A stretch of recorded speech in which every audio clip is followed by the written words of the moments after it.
Today we're going to talk about the danger posed by the reopening of schools coupled with Republican governors' lax approach to COVID, and the Senate passing the infrastructure bill and why McConnell gave Joe Biden that win. And I interview Mary Trump about the possibility that Donald runs again in 2024 and whether we'll see support for him drop off now that he's been out of office for some time.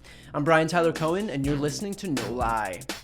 Somehow, even with a year and a half's worth of knowledge about this pandemic, even with a life-saving vaccine readily available, we're now mired in the fourth wave of this virus, arguably the worst wave to date.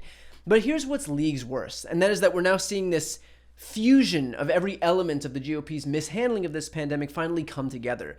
And that is that when you have dismal vaccination rates concentrated primarily in red areas, coupled with this new, more severe, more transmissible Delta variant, coupled with schools starting across the country, coupled with Republican leadership that would rather pander to Tucker Carlson and Donald Trump than bother following the science, what you're left with is a horribly dire situation. And there are a lot of ways to describe how bad COVID is, and I feel like we're just numb to a lot of that at this point. You know, the number of cases, all those figures and statistics. But here's one that I feel like is pretty easy to wrap your head around.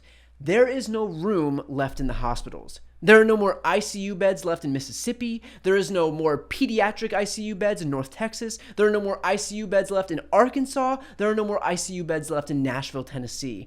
In states that do have ICU beds, you could be looking at 12-hour waits to get one. One person in Louisiana who suffered a heart attack was bounced from 6 hospitals before an emergency room in New Orleans could take him in. In a number of states, other medical procedures are being postponed, meaning that if you have cancer, if you have a heart attack, you may not be treated because those who opted to not take a free, readily available, life-saving vaccine because they didn't trust the science will then need to take a hospital bed away from you. Like, I feel like this goes without saying, but if you don't trust medical experts enough to follow their advice and take the vaccine when you're not sick, don't take their time away from someone else at the hospital when you get the virus.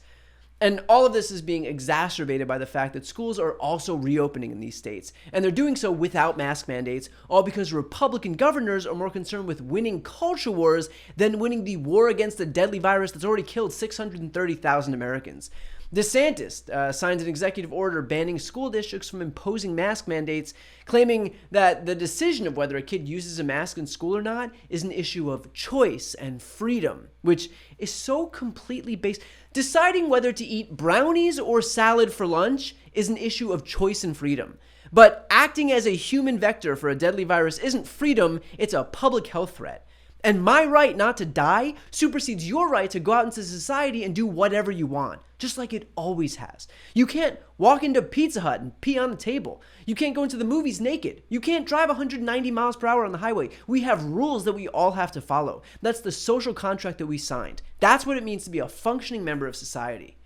And because rational human beings understand that, DeSantis' executive order was immediately followed by Broward County Schools and Alachua County Public Schools defying the order and implementing mask mandates anyway. And we're seeing something play out that's similar in Texas.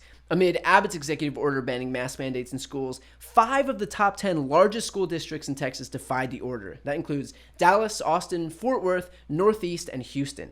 Now, in terms of why this is so important in a place like Texas, here's Texas Judge Clay Jenkins explaining the situation pretty plainly. But in Dallas, we have 0 ICU beds left for children. That means if your child's in a car wreck, if your child has a congenital heart defect or something, needs an ICU bed, or more likely, if they have COVID, need an ICU bed, we don't have one.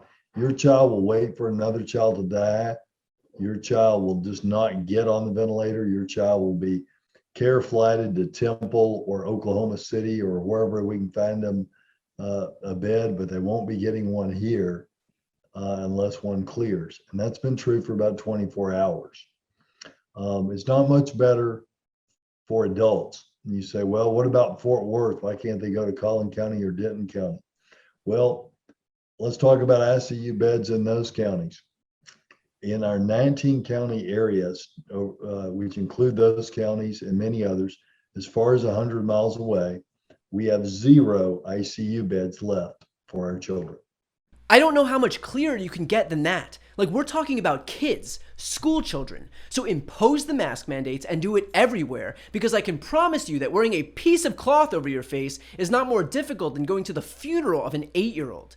And beyond that, there's a way to ensure that no one even has to wear a mask, and that is getting vaccinated. And yes, you can still get a breakthrough case, just like you can still get pregnant if you take birth control, just like you can still hurt yourself in a car crash even if you're wearing a seatbelt. But the point is right there in the numbers. Of the people who are contracting COVID, only 0.004% of them are vaccinated. And of the people dying of COVID, 0.001% of them are vaccinated. So if you want to never again talk about masks, if you want to never talk about cases or hospitalizations or deaths, the answer is right in front of us. And that's putting politics aside and following the science and the medical advice, which is to get the vaccine. Next up, I want to talk about the infrastructure package. Now, in a major win, the Senate passed a $1 trillion bipartisan infrastructure bill by a vote of 69-30. And that includes funding for roads, bridges, transit and rail, broadband, airports, ports and waterways, electric vehicles, and that includes electric school buses and ferries, and a nationwide network of plug-in EV chargers, money to rebuild the electric grid and upgrade water infrastructure like replacing lead pipes, and finally, environmental fixes like capping gas wells. And of course, for the rest of Biden's agenda, there's the $3.5 trillion reconciliation package, which includes funding for climate initiatives, paid leave, childcare, education, and healthcare. And that plan is set to pass in tandem with this hard infrastructure bill. And that's all in progress right now.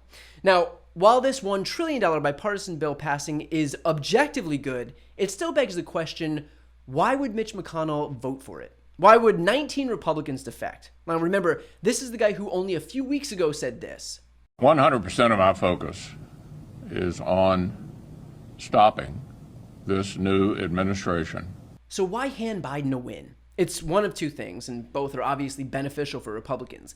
It's either A, Republicans learn their lesson from their failures with the American Rescue Plan, and they watch Democrats run around the country and take credit, rightfully, for $1,400 checks and vaccines and the child tax credit. It was the most impactful anti-poverty legislation in half a century. Republicans opposed it, and everyone knew that Republicans opposed it. And so clearly, they wanted to be able to go back to their districts and be able to take credit for something, as opposed to telling their constituents to enjoy the new roads and bridges that their own elected officials tried to kill. And of course, they'll tout this in their districts because a number of Republicans even tried to tout the American Rescue Plan, and they didn't even vote for that. But the second reason is more insidious, and that is that Republicans voted for the infrastructure package because it gives them the ability to say, see, the Senate's still functional, there's no reason to nuke the filibuster when it comes to voting rights legislation. And so they relented on infrastructure because, fine, whatever, roads are great. But it'll only harden their resistance to the more important issue of voting rights. In other words, if it means Republicans get to buy themselves an excuse to protect the filibuster and continue to protect their voter suppression bills and partisan gerrymanders, then sure, great, pass the infrastructure bill that would have passed anyway through reconciliation. All of that's to say that this infrastructure package is not proof that the Senate is some functional body. It's only proof that they knew the math wasn't in their favor, and so they got the most that they could out of the situation. But we still need filibuster reform, we still need to pass the Voting Rights Act, we still need to pass the For the People Act.